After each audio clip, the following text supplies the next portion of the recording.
Okay. Continuing on stuff that has to be on the listing agreement itself, there should be statements about both the broker's duties and seller's duties. What exactly have we been hired to do? What have we been given permission for? Do we have permission to put a lockbox on the door? Do we have permission to put a sign in the front yard? What are our duties? Obviously, if it's an exclusive representation, our duties are to work in their best interest, right? Do everything we can to get them the best deal possible. There also has to be some statements about the seller's duties and what they're responsible for. Number one, tell us what's going on. Be honest with us. Deal with us in a fair manner. Number two, make the property available for showing. Nothing will get me and a seller cross with each other faster than declining showings. I hate to inform you, you cannot show it if they won't you can't sell it if they won't let you show it. If that is earth-shattering news for them, you're going to have to be the one to break it to them. That it is very unlikely we will find a buyer who has not looked at your house physically. And that means look at it without your junk laying all over the place. If it's a pigsty, you might have to be the one to tell them that it is a pigsty. Just comes with the territory, folks. It just does. Yes, sir. Just like typically it happens on the weekends, so the seller can leave and go do whatever. Well, I wouldn't say there's any typical time for showings. Showings happen anytime, all the time.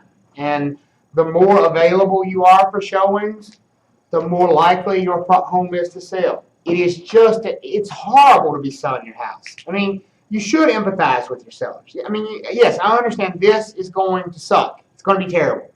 Because you have to keep your house clean all the time, and nobody does that in the real world, or very few of us, right? That's number one, because you never know when a showing's going to happen. Number two, you have to be willing to get out on short notice, And most of the time, people have children, they have animals, they have all kinds. You have to game plan with them for all of that ahead of time. Because here's what happens with showings. And if you don't think it happens, you're deluding yourself, and your clients need to understand it happens. Buyer agents are usually setting up 5, 6, 7 showings at a time. They're going to be out for several hours, sometimes 10 or 12 showings at a time. They go in there and they schedule all of these things online. They put in there the times they want to show. Now remember, they probably spent an hour and a half mapping this out to get the order they need to show them in, figure out how long it's going to take them to drive from this one to that one to this one, before they even request the showings, right?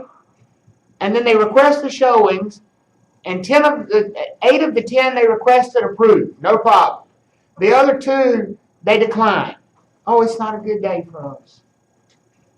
My son's got a birthday party. You know what happens to those 2 showings? They don't get shown. They don't get shown, ever. You don't come back and show them again on another day. They get discarded. That's what happens in the real world, people. Period. Very few houses have enough drawing power, especially if there's several things. Now, in today's market, where there's not much competition, you can get away with a lot more as a seller. But in a normal market where there's 8, 10 of them to look at, you tell most buyers, well, these 8 approved, the other 2 we couldn't get showing set up. Those 2 get forgotten. They're never spoken of again. So right there, you have done everything right as a broker. You attracted that buyer to come look at that listing. And who killed it? So what are you going to have to be with them when it comes to canceling showings or declining showings? Tough. Don't do it. They can just how far in advance, like if they want to cancel, like if they said today, you can come look at my house. You can generally say like 1 hour beforehand, oh, you can't come, you've got people on the way. Well, it depends. It depends. I've had people who don't decline it till an hour before or half hour before. I've had people that we put in for a showing 3 days in advance and they decline it. Now, what could you possibly be doing 3 days from now that you can't move for that 30 minutes? If you really want to sell your house. Can they suggest an alternate time? Like, let's say you said, I want to show your house today at 4. Can they say, well, I can't show it at 4 because you did it at 5? Like, They do can. They can, and sometimes we will try to work around it. Remember, I said they spent an hour and a half sitting there mapping the thing out and figuring out what order to do it in. And the other ones that were around it have all done what?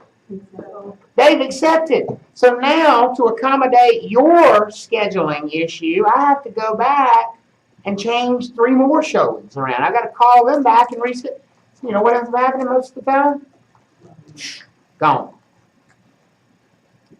I'm being as honest with you as I can possibly be, because you're gonna need to tell your clients that. They need to hear it, and they'll look and they'll go, God, these agents are jerks. And yes, we sure are. But if you had to ride around in a car all day long, looking at house after house after house, and you're trying to coordinate that and time it out, you'd be a jerk about it sometimes too. You know. So I can't impress enough. The biggest thing you can do to limit the marketability of a home is limit the showings. You know, oh, it's only available on these times. We got a dog. They have doggy daycare. I have 2 of them. You know, it's there.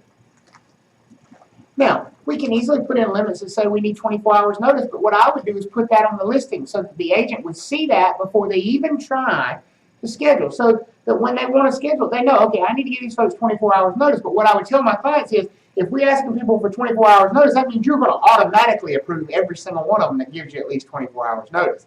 It's not going to be, oh, we want 24 hours notice and that doesn't fit my schedule. No. If you got 24 hours notice, you work your schedule around the showing. And see, you have to sometimes tough love it like that with your clients. Otherwise, you won't get it sold.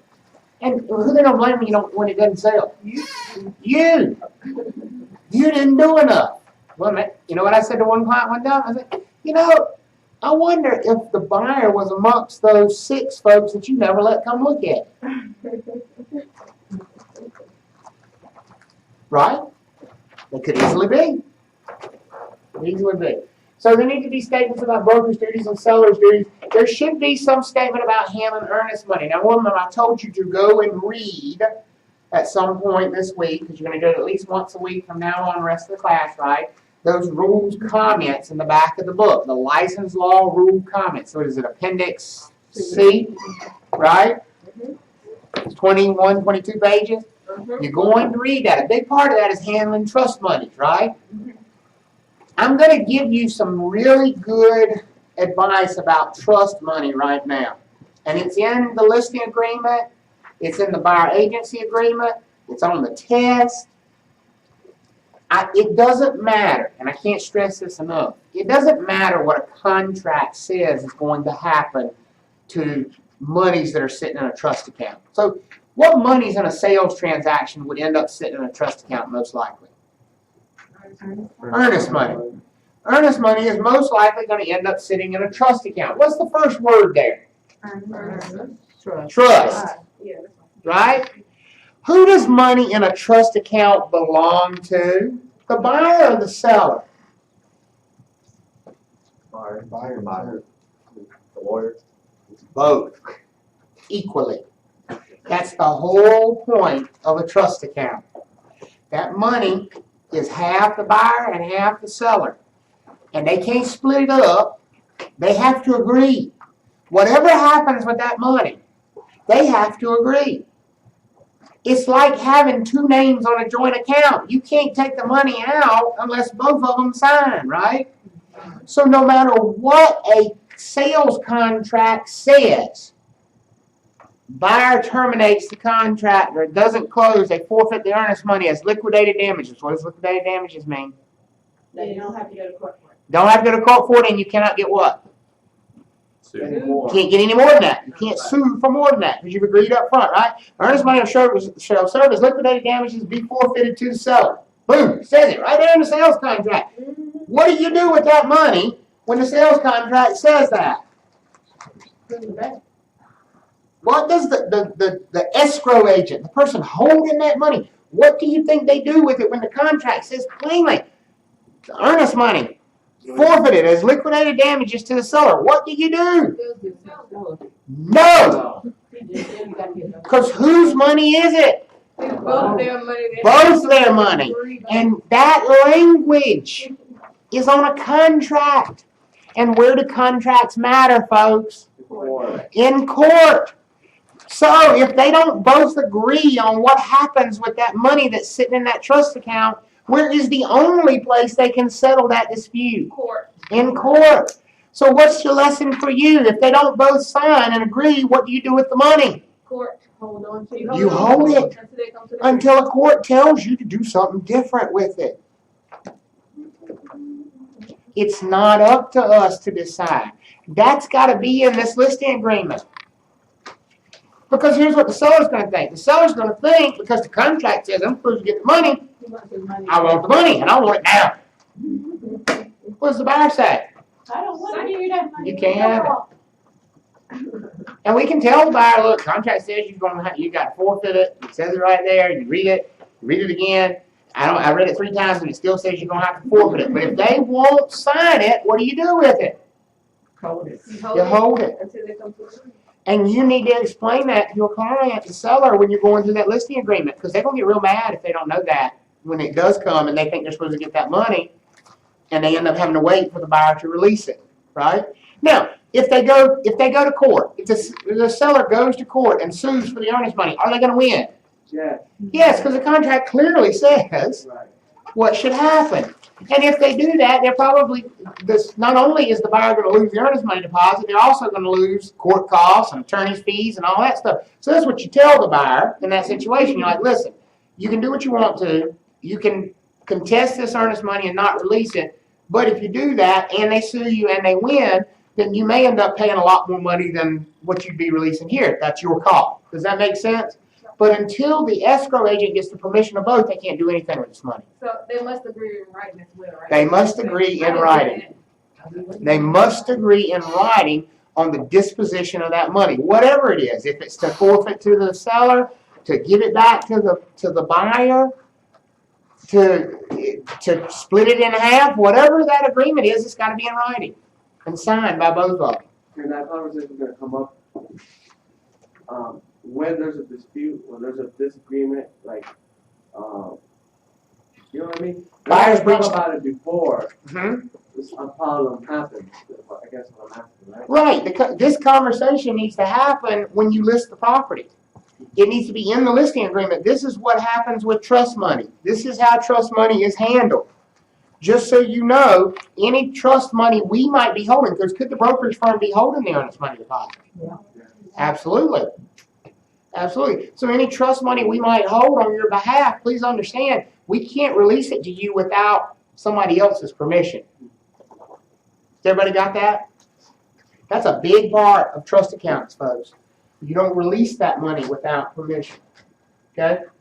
Do agents usually say that though? Because I've sold a couple of houses and No. I don't think I ever heard that until No. you just said it. No, they don't, because they don't know it.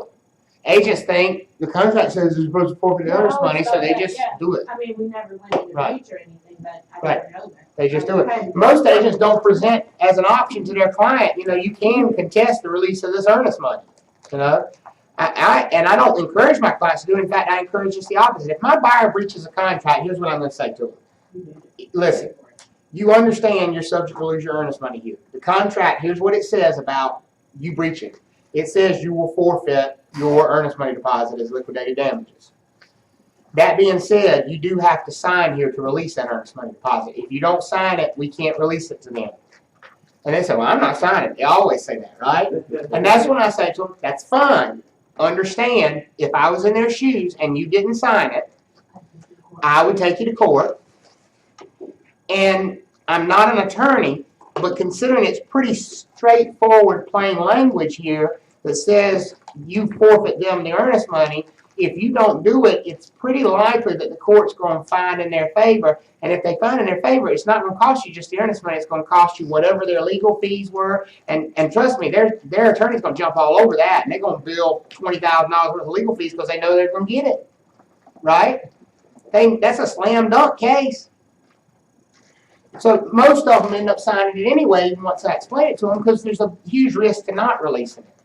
Does that make sense? Mhm. Yeah. All right. So there's got to be statements about how we handle the earnest money. Okay. acknowledgement of the agency relationship, obviously.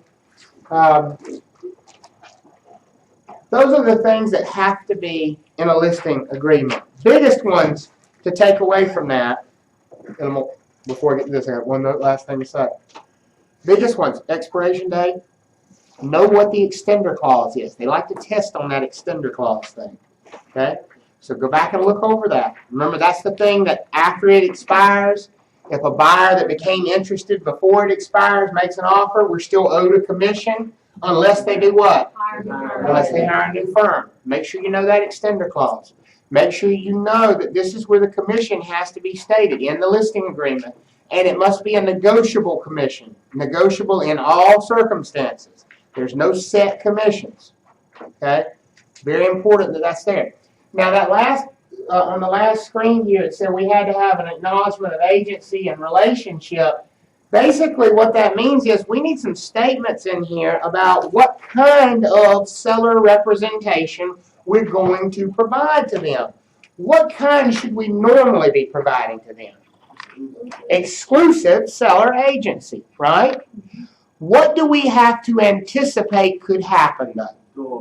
Dual agency. So we have to talk about it right here, right now, up front. It needs to be in the listing agreement because it's easy to get the buyer's oral permission for dual agency, right? They're standing at the front door. You can say to them, look, this is listed by my firm. You didn't authorize dual agency. If you want to see this listing, you have to authorize us to be a dual agent. Otherwise, I can't show it to you. That's pretty easy to do, right? And they can give their oral permission. Where is the seller when that conversation is going on? In the Bahamas. At work, at the beach, at the park down the street waiting for us to be done at their house? Who knows where they are? Would it be much harder to track them down and get their oral permission at the last second like that? No. It wouldn't be? Yeah, I would think so. But, okay, do you have to have his permission to show it? Okay. Yes. Because I would say, like, why stir things up if they don't like the house, you know? So here's a good question. Why stir things up if they don't like the house? Well, what if they do like the house and seller says, I don't give my permission for Then that? that's when you say, I will refer you to. You can't, it's too late. You're already in it now. You got a buyer represented by your firm who's interested in a listing represented by your firm. You're there. And you're there without their permission. That ain't good. That's what we call undisclosed dual agency, right? Remember I said there was a slide about that? That's a bad thing. It's a really good question. Because it'd be a lot easier if we could just show it to them and then come out and say, look, this person's interested, but they happen to be one of our clients. Are you okay with that? Mm-mm. We have to get their permission before we show. So yes, theoretically, you could get the seller's oral permission.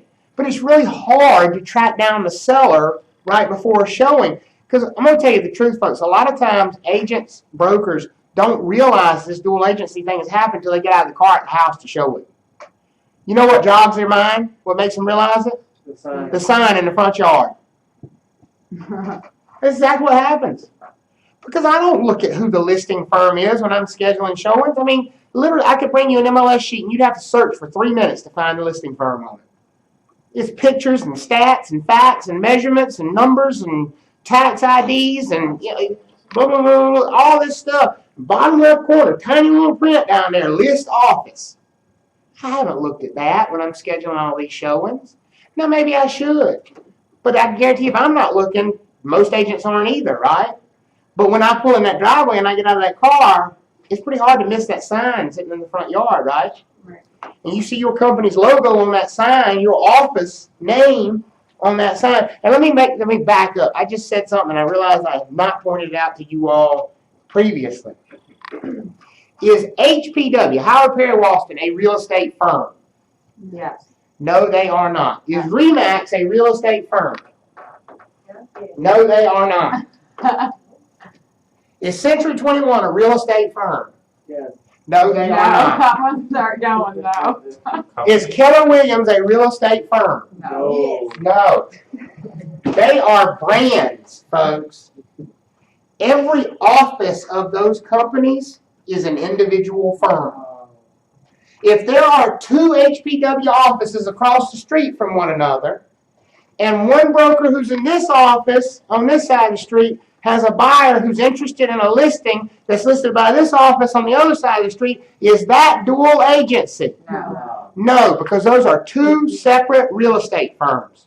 They have 2 separate brokers in charge, and they have nothing legally to do with one another.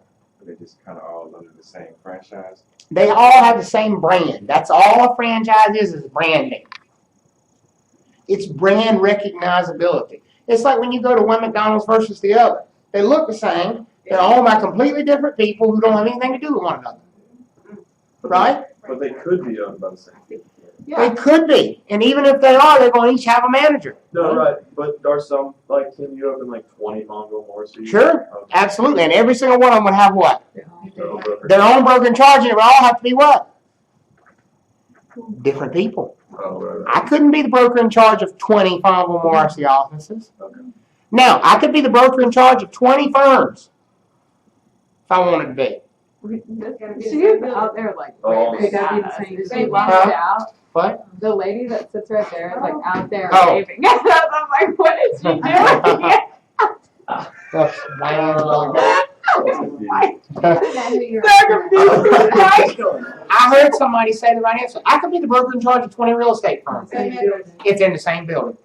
The rule is I can be the broker in charge of, I am the broker in charge of four real estate firms. One of which is dying. We are, by the way, officially United Real Estate Raleigh as of Monday of this week. We are no longer Pan Realty. You'll see the new signage come up. We are a nationally franchised firm. 100% brokerage commission, the only nationally franchised firm in the triangle with 100% brokerage commissions. Congrats. So, you know, when it comes to being broker in charge of multiple firms, I am the broker in charge of Pan Realty, which still exists with the Real Estate Commission. Okay, I am the broker in charge of Pan Realty Commercial, which is our commercial brokerage firm. Just out of curiosity, why do you think we have to have a separate commercial firm? And can the same firm not do residential and commercial? Yeah. So here's why. Pan Realty is a member, or was up until Monday, a member of Triangle MLS and the North Carolina Association of Realtors. They have a rule that says if your firm is a member of the MLS, then every broker who hangs their license with your firm must also be a member of the MLS. Do commercial brokers have much interest in being a member of the MLS? No. You see many commercial listings on the MLS? So why would I need a separate firm? So you won't have to have your team register with them. So my commercial brokers don't have to do what? Pay that fee. Pay that fee, pay that money, join the Association of Realtors, right? Do you own Pan Realty? No, I have an ownership interest. Uh-huh. So you also do commercial. I do. Okay? So, go ahead, Nick. I might have missed something, but my question was, for success purposes, do we need to know those brands? No, Keller Williams and HPW, no. Okay. But my point about those is they may give you test questions where they use like a made-up brand name. They wouldn't use HPW. I'm just using one that people know, right? They wouldn't use Remax, but they might use Omega Real Estate, you know. But they would make a point of saying Omega Real Estate has 2 offices. Well, if there's 2 offices, there's 2 what? Brokers in charge, because it's 2 firms. Is that dual agency if one of those offices represents the buyer and one represents the seller? No, it is not. They are 2 separate things. So yes, I can be the broker in charge of Pan Realty Commercial, United Real Estate Raleigh, and Pan Realty Lakeside, because my parents live at Lake Gaston and occasionally I list the house up there. And that's why that one exists. 4 firms. But guess where their office is all located? Right here. Which is why I can be the broker in charge of all 4 of them. Now, if I wanted to open an office space for Pan Realty Lakeside up at Lake Gaston, could I be the broker in charge of that office? Now, if you're gonna do the broker. Not if I'm the broker in charge of the firms here. I would have to we would have to nominate somebody as a broker in charge of that office. Does that make sense? So I just realized that when we talk about this, dual agency thing, I realized I never pointed that out with brands, because brands can make it confusing, right? You see RE/MAX, oh, that's dual agency. If that was the case, everything would be dual agency, right? I mean, Keller Williams has got 1 million agents nationwide. Okay, is everybody good on that? All right. I don't remember why we were there, but I remember, no. You brought it up. Huh. Yes. I was like, what is that? I sound like that. I went in like, wait, Robert? What did she do?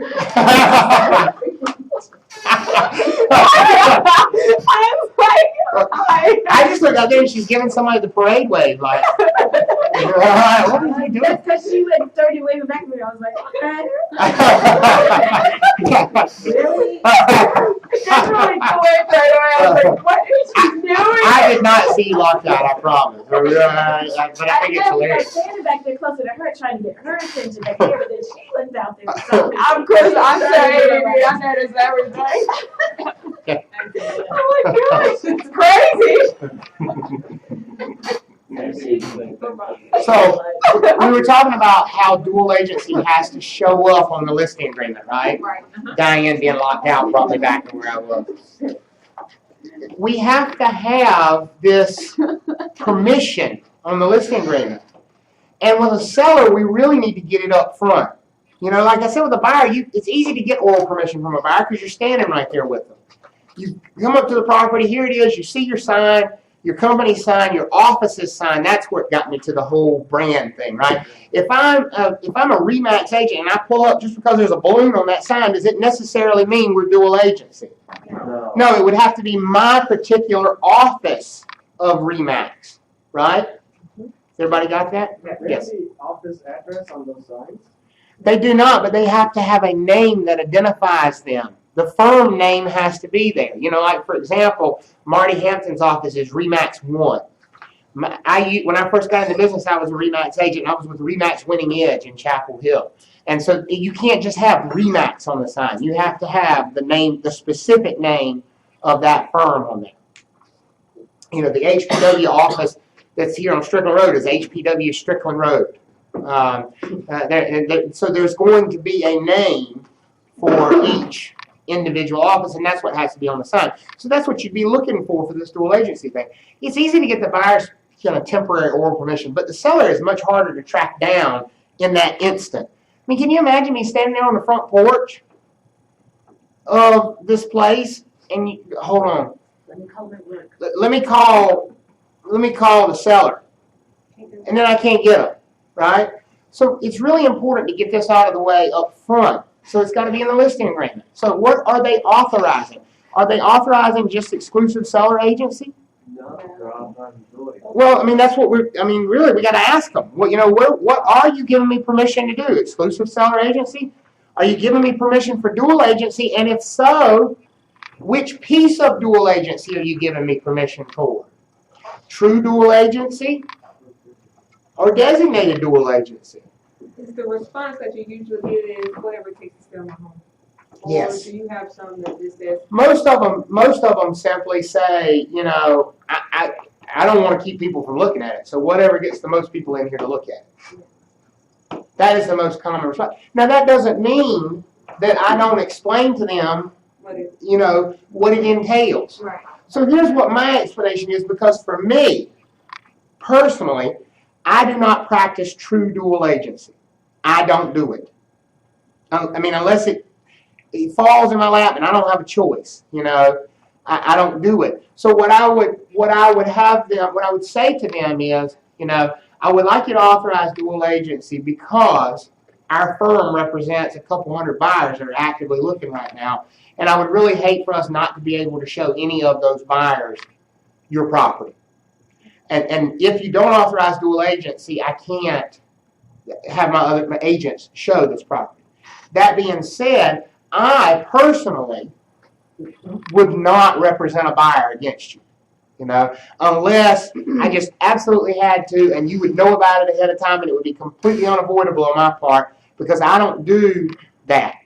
What I would prefer for you to authorize is somebody else in my firm to be able to represent a buyer and me be able to represent you. What did I just explain to them? Designated dual agents. And I explained it in a way they could understand it, right? Right. But on the contract, it's a lot of, It's a lot of mumbo jumbo, right? yeah. But that's what they need to hear. Because what the rule says is you have to get their informed written consent. Informed means they actually understand what they're signing for, right? Okay? So there's got to be this statement about dual agents. And there's going to be some lines for them to initial which they authorize. Do they authorize only exclusive agency?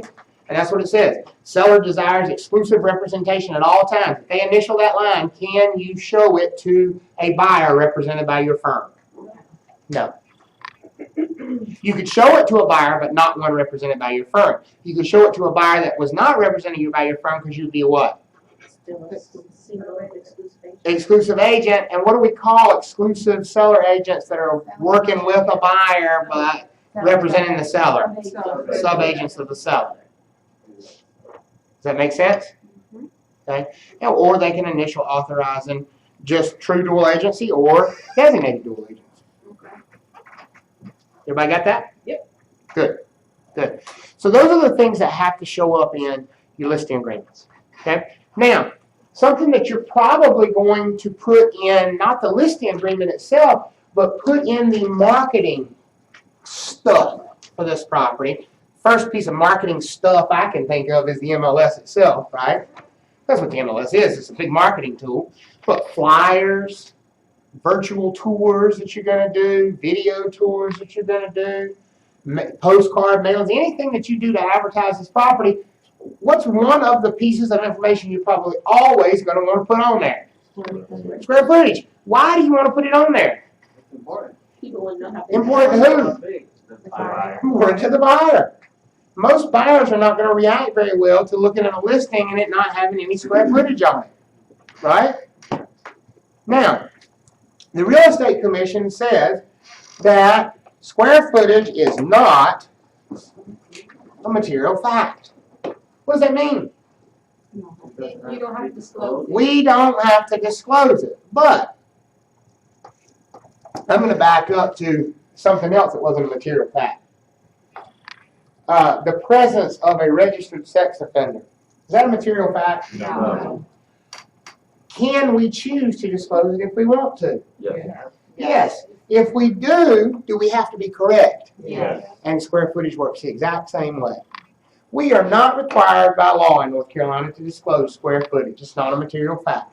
But most likely you're going to end up doing it because most likely your seller is going to expect you to do it because most buyers are going to expect to see it, right? I can't imagine putting a listing up on the MLS and having zeros all across the board for square footage and not having my seller call me within 30 seconds wanting to know why the square footage wasn't there. They would. Because the first person that's going to look at the listing, your seller. You can believe that. They're sitting at home hitting refresh on Realtor.com every 30 seconds on that day it's going to hit the market.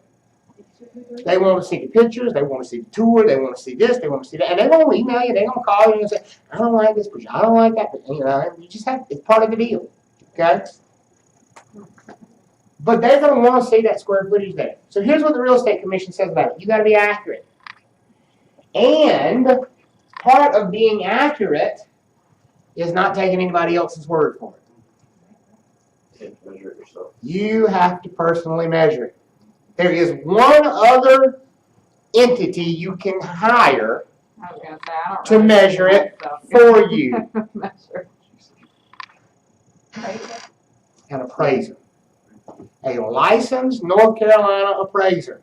But here's the thing, you can't use an old appraisal. Even though that was done by a licensed North Carolina appraiser, it has to be measured specifically for the purposes of putting it on the market. We need new measurements. It has to be measured specifically for the purpose of putting it on the market. How many agents do you think break this rule every single day? Most. I'm being truthful with you. Most do not do what they're supposed to do when it comes to measuring houses. But you open yourself up to lawsuit if you don't. Because I'll tell you a horror story. This is a horror story. House in Chapel Hill, and this was years ago when I first got into business. It was a funky house. There's a lot of funky houses in Chapel Hill. Lots of contemporary homes with weird angles and that sort of thing. Well, the agent did measure the property. So this is a case where they did measure, but they didn't know the rules for square footage. We're going to talk about what some of the rules are. And long story short, they included a lot of space that did not qualify as living area under North Carolina rules. Not like whole rooms, but how many of you ever seen rooms with sloping ceilings? You know what I'm talking about? Like, the room's got a sloping ceiling. Well, in North Carolina, anything that's got a ceiling height with a sloping ceiling, if the ceiling height's less than 5 feet, it's not living area. So you just imagine, you know, you go in a bonus room. This is where you normally see them, right? Bonus rooms, rooms over the garage, and that ceiling's coming down right here. Well, as long as right here is 5 feet or higher, then the whole room counts as living area. But what if that ceiling comes down right here? Does that room go all the way to the wall? No. What you have to find is the point where the ceiling to the floor is 5 feet tall, and that's where the room starts. Well, see, this house had sloping ceilings in every room on the second floor. Not only did it have them, they went all the way to the corners. I told you it was a funky house. But it was designed by an architect, and what they did is maximize the entire roof line. So in every room, instead of the walls being vertical, the sheetrock was simply nailed to the roof trusses. So imagine the eave of a house, right? You got the outside wall of the house, and the eave coming down like this. So every room was shaped exactly like that. Well, the agent, when they measured the house, you know where they measured? All the way to the wall. So what you ended up with was a section of every room That's like wood, but how? this wide that shouldn't have been counted as living area, that they did count as living area. So they marketed the house as 3,600 square feet. Sold the house. 4 years later, the buyer, who paid cash, wants to put a loan on the house. They want to finance the house. They want to pull some equity out and finance the house. Well, part of financing is getting a appraisal. So who's going to come in and measure now? A licensed appraiser. Do they know the square footage rules? Uh-huh. Do you think it measured out at 3,600 square feet? 3,200. It actually measured out at 3,030 square feet. 570 square feet difference. Do you think this new owner was quite disappointed in that number? They filed a lawsuit against the listing agent. And the judge said this is a simple matter. At the point in time they bought the house, square footage was selling roughly for $110 a square foot in this neighborhood. So you owe them for $110 a square foot times 570 square feet. How many of you got a calculator in front of you? Like 62,000. 60 grand. 62,700. Over $60,000 that agent had to pay to that buyer. Because they didn't know square footage rules. So is it important to know how to measure a house? Yes. Absolutely. And if you're not comfortable with it, what are you going to do? Who are you going to hire specifically? A licensed appraiser. How much do they charge? Depends on the house. Well, A couple $100 most of the time. okay, and that's the realtor's I'm sorry? duty to pay? There's no duty about paying that. I mean, whose butt is it on the line? Yours. So, I mean, I would assume you'd pay for it. If you can get your client to pay for it, by all means. But aren't they getting it appraised anyways to see how much it's worth? Most sellers don't get it appraised. Okay. You're going to do a market analysis to tell them how much it's worth, hopefully. But most sellers are not going to get it appraised. So, you know, you either have to measure them yourself or you have to hire an appraiser. Now, me personally, I just hire the appraiser. Mm-hmm. And who actually I hire is an appraiser who no longer appraises. You know what he does? He's an appraiser photographer. And he goes out, he measures, he draws me a floor plan, and he takes the pictures.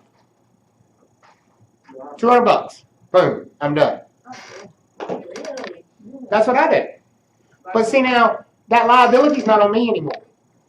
Because if I place it on that listing, that square footage, and it ends up being wrong, I have used You pay. a professional Yeah.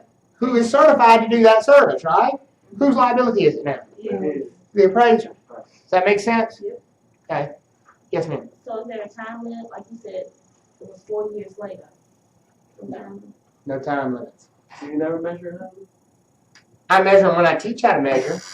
In post, if I teach post licensing, very rarely, I take people out and show you how to measure. If it's a really simple, if it's a little square ranch, Yeah. I'll measure it. Right. I mean, if I can go out there and take pictures in 30 minutes and measure it and be done, I'm not going to pay $200 for that. But, you know, if it's a townhouse, I usually measure a townhouse. Okay? Because here's the thing, it's not that hard to measure. I'm not measuring inside. This is something you need to know for the test. Where am I measuring? Outside.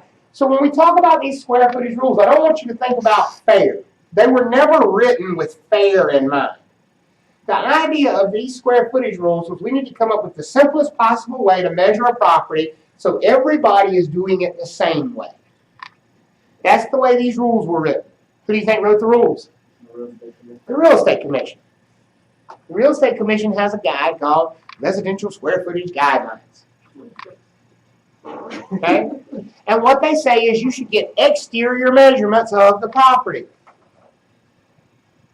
There's only one, there's always got to be an exception, right?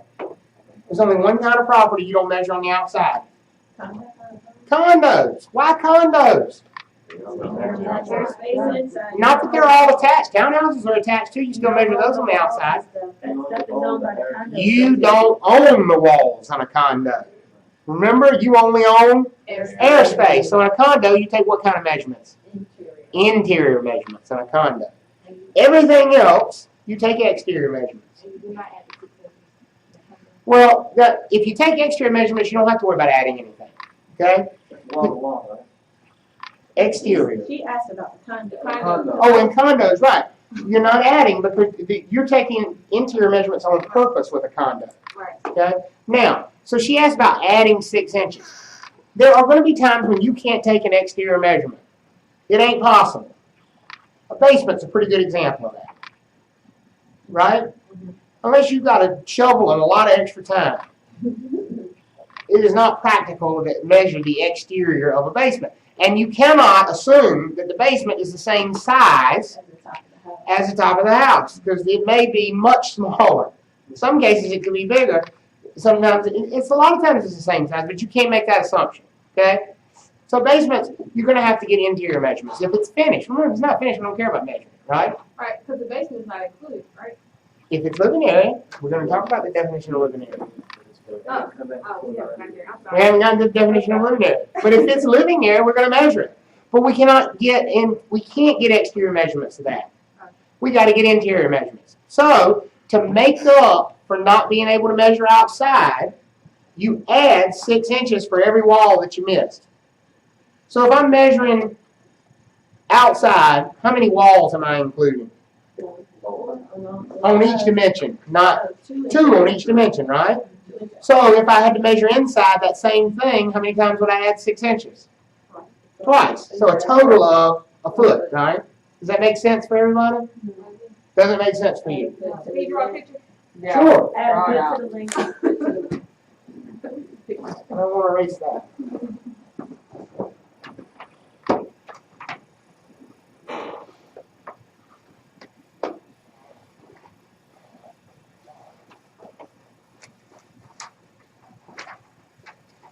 All right, imagine this room, and then I'm going to draw it. Leslie, I want you to imagine this room. If I pull a tape measure from that wall to that wall, and I get a measure, let's say it's 30 feet, okay? From that wall to that wall. If I go outside the building and I measure that same room, is it going to be the same size? It's going to be what? More. It's going to be more, because there's stuff outside those walls, right? Which one of those measurements does the Real Estate Commission want? Outside. They want outside. They want outside.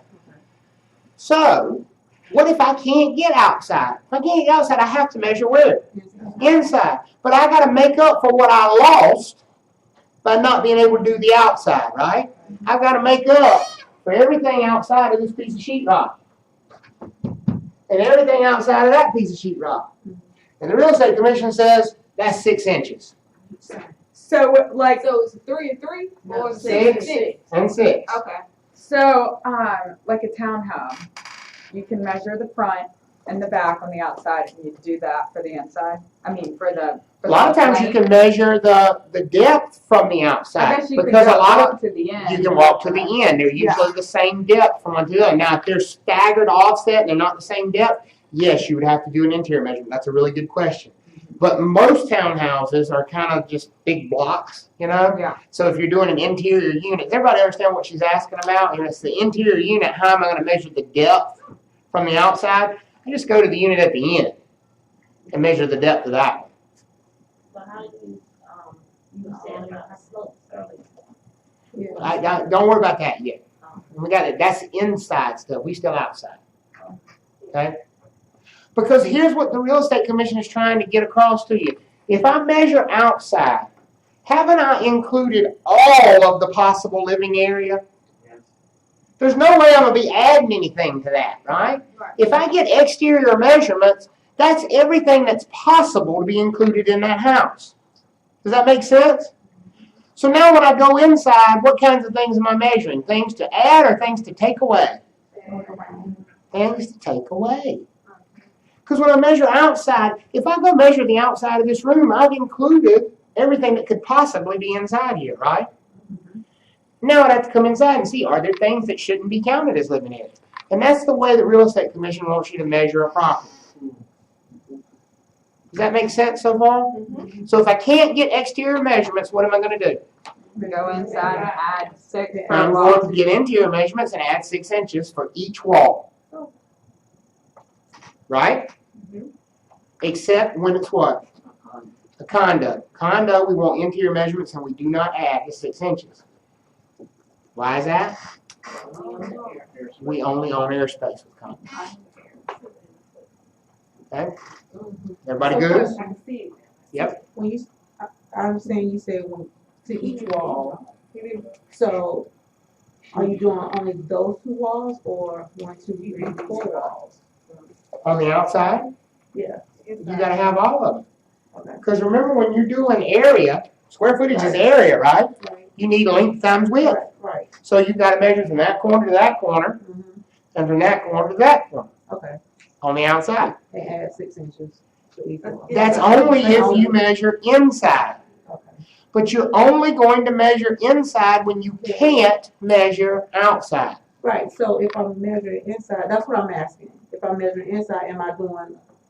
6 inches every single way. Okay. So if it's 30 feet across here, wall to wall, Mm-hmm. I'm adding 6 inches over here. I'm adding 6 inches over there. What measurement am I going to use? 31 feet. Right? Mm-hmm. If it's 40 that way, what am I going to use? 41. So what I would use to calculate the size would be 31 by 41 if I had to take interior measurements. Right? That you okay now? Yes. All right. I have a question. Yep. Do you have to take an outside measurement, or can you just say, I'm going inside to do this measurement? You have to if you can. Okay. You have to if you can. So, And here's the thing, you don't want to do interior measurements. Interior measurements are a hell of a lot of work. right. Because nobody has a big open house with just a box with open airspace in it where you can go one side to the other, right? You think about trying to measure the whole width of a house. How many walls are you going to run into inside there? You're going to be 12 feet across the bedroom. You're going to be crawling in the closet trying to measure that. You're going to be on the room on the other side inside the closet. Measure that, and you're going to measure that bedroom. And at that point, you're going to have to add 6 inches for every single wall you missed along the way. It's a nightmare. You don't want to be measuring inside. You want to do outside measurements. Much easier. Much easier. We're just hire someone.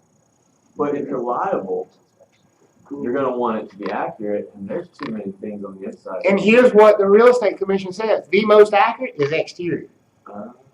That's what I mean. It ain't Okay. fair necessarily. We ain't out to make, we don't care about accuracy. We care about everybody being able to come up with the same measurement. And as long as everybody measures by these rules, everybody comes up with the same measurements. And so the Real Estate Commission has decided for us, this is the way, the preferred way. Okay? Everybody got it? Measuring where? Outside. Except Condos? From Chapel Hill. Condos measure inside. Condos measure inside. And we don't add the Chapel Hill. You don't add the 6 inches. Yes, thank you. Square feet is the same if the house is single floor or 10 floors, No. whatever. How many floors you got? 5. So you're gonna multiply your area by what? 5. It's 2-story. Just now, a 2-story means it's the same size on both floors, right? You're gonna multiply the outside dimensions. Length times width times 2. That's your square footage. But then you got to go look for things that you would take out. What's the first thing you would think you would be subtracting from most houses? It would not count as living area. A garage, right? I'm not going to try to subtract that from my exterior measurements. I'm going to measure the garage right with it and just pull it.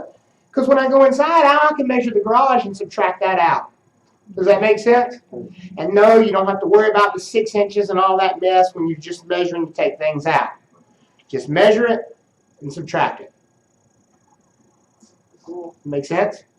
Okay? So, the Real Estate Commission says that this should be heated area. Heated area. Look in your book, and we're going to go to Appendix B in the back of the book.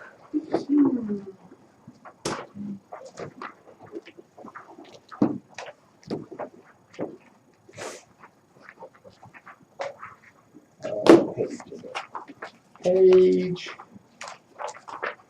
510.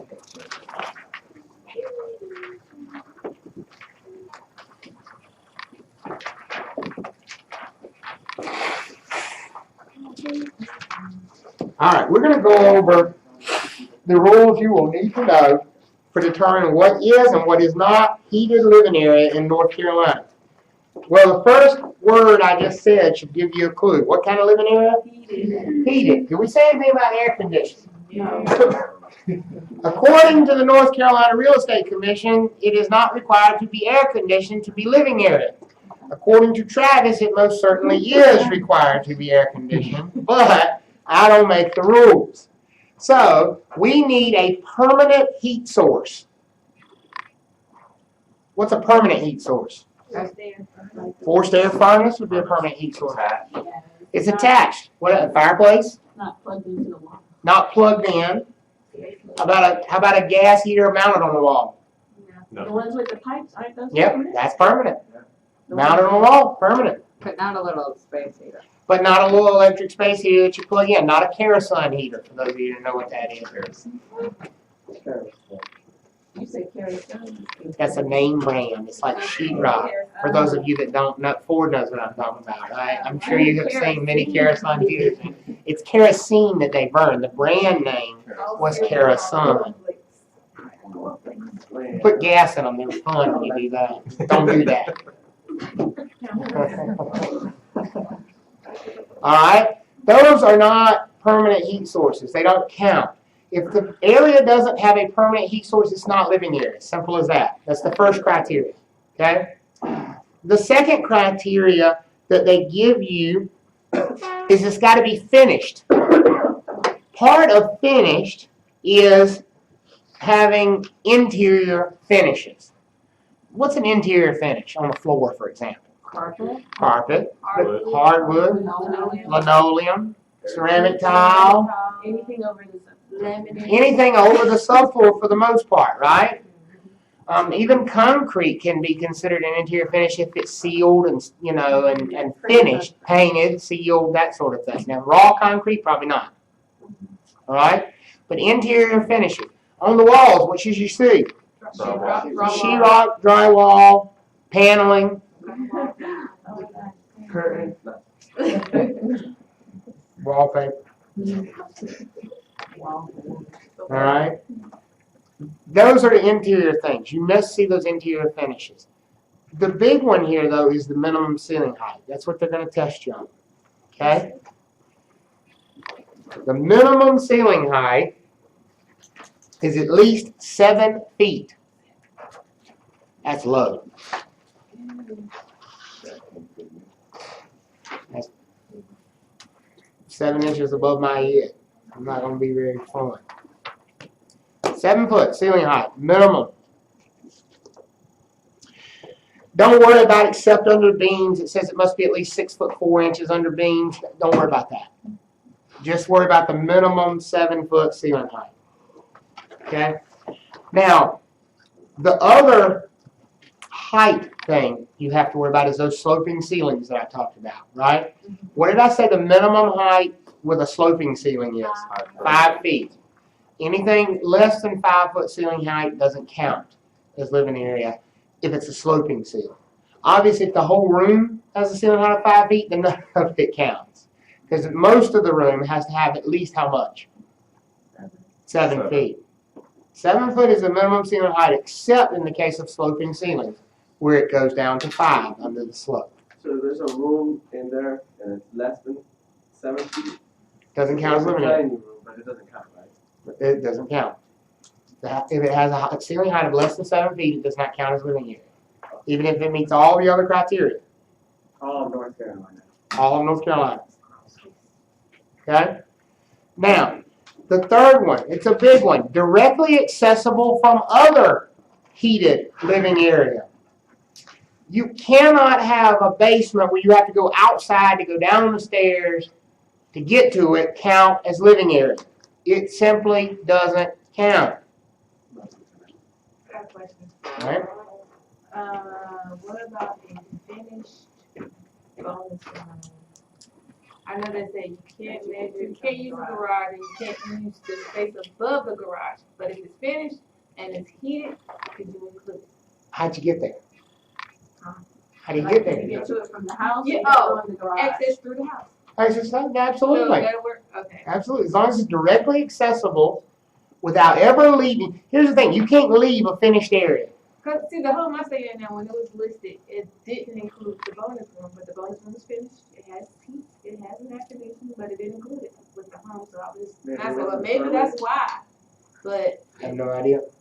If it fails. Question. Okay, I understand what you're saying, leaving, but say like we have a mini house in the backyard that has a bedroom, a kitchen, yeah, Pool house. like a pool house.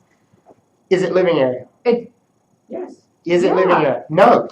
It's not connected. How you gonna get out there? So you just don't like include it on your. Did I say that? See, this is a perfect example of why people do so poorly in this class on this exam, and I'm not picking on you at all. Yeah. What I said was it's not living area. What she said was, so you don't even include it. Shit, it ain't even there. No, that's not what I said. That is not what I said. I said it's not what? Living area. Do sheds in your backyard have value? Yes. Are they living area? No. So would a pool house in your backyard have value in spite of it not being living area? Yes. Absolutely.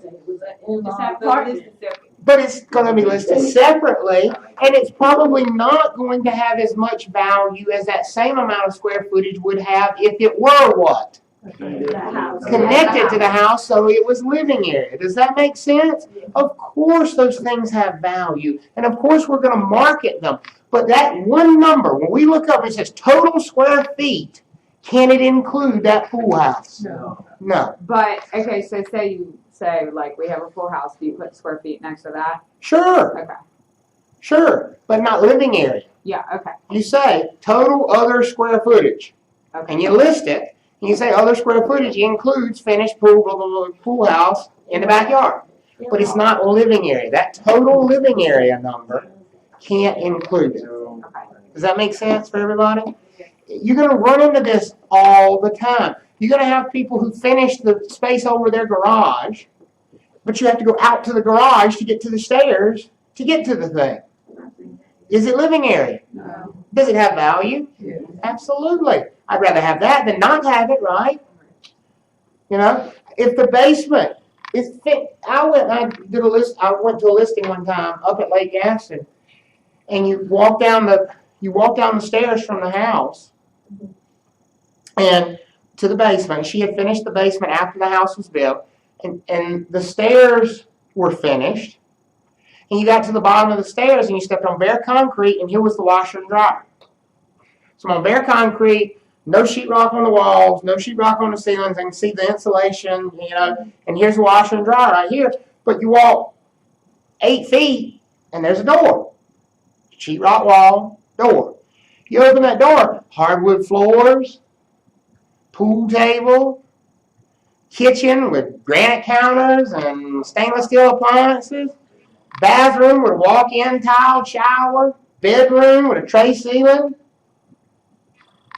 Is that living area? No.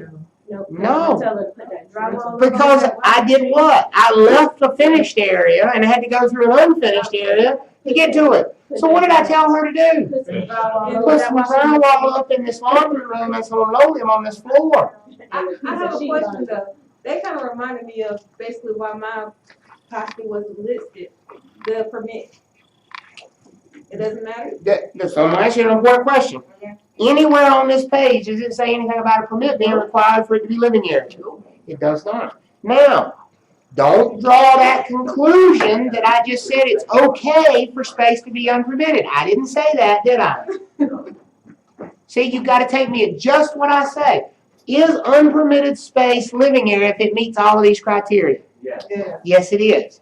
Does that make it okay that it's unpermitted? No. Does that mean it's going to have the same value as the permitted living area is going to have? No, it doesn't. Well, it's not listed to taxes. We don't know that it's done to code. We don't know a lot of things about it, right? But does it qualify as living area?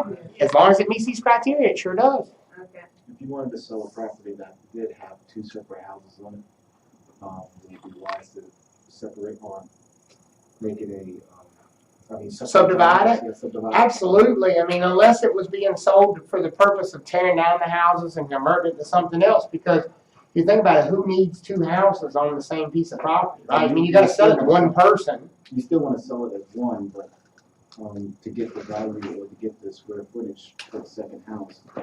Yeah, like in Well, Roseville. so why would you want to sell it as one? Well, so You like, just look, want there's a property. nice house with another house, like it was an old house, Right. maybe say it's less than 1,000 square feet. They built a nice house up front. Right. They kept the old house, like maybe you put your mom in it or something. There's nothing wrong with the old house. Right. And they're on a pond, and it's really cute. But- They're both like. Right. So I the get new that. house is behind So I them. get that. But his question is, should I subdivide it so that I can get No, I both thought of you- those to count as living area? That's your question, right? But I thought Yeah, you were you saying get like more if you wanted value, it to you be get more together. value. Yeah, so you can sell To it. who though? Because if I subdivide it, I can't force one person to buy both of them now. Right? They're subdivided. Can you say like 2 lots for the price of one? I can, but they can make me an offer on what? Just one of them. I don't want the other one now at this point. So it wouldn't even be any good to try to It's- gain that square it's footage hard- and separate any lots. It's hard to say. You'd have to figure out which was more valuable. 2 properties or 1 property that happens to have another house behind it. You'd have to, that'd be a case by case thing. Yeah, that's nice. It'd be a case by case thing. Right. Yeah, it's an in-law problem, suite, whatever you wanna call it. But you can't include it in that total living area number. Wow. Got it? Okay. So heated, finished with interior finishes, and directly accessible from other finished area. Folks, if it meets those 3 criteria, it's living area. Now they give you a whole bunch of other things, but you don't need to remember a whole bunch of other things because if you remember those 3, it's living area. They say bay windows. Is a bay window living area? No. I got to apply those 3 criteria to it. Is it heated? Probably. Is it finished with interior finishes? Probably. Is it directly accessible from other interior? Probably. What's the one that it might fail on? 7 foot height. Got 7-foot ceiling height. That's going to be the key to something like a bay window. If it has a 7-foot ceiling, I have people say, but you have to step up to get in it. I have to step up to get in my upstairs too, but I pretty well want to count that as living area. Right? If it's got a ceiling height of 7 feet and it's got interior finishes and it's heated and it's directly accessible from other area, is it living area? Yeah. Basement, is it living area? Well, does it have 7-foot ceiling heights? Does it have interior finishes? Is it permanently heated? Is it directly accessible from other living area? If it passes all those, is it living area? Yeah. Those are the only tests you have to apply. That's it. That's all. Now, there are some rules you need to know that you're going to be tested on.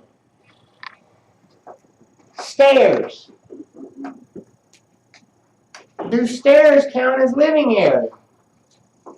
Yeah. Absolutely. Do they have a ceiling height of 7 feet? Are they finished? Are they heated? And are they directly accessible from other living area? Then they count, right? The real question is, which floor do they count as living area on?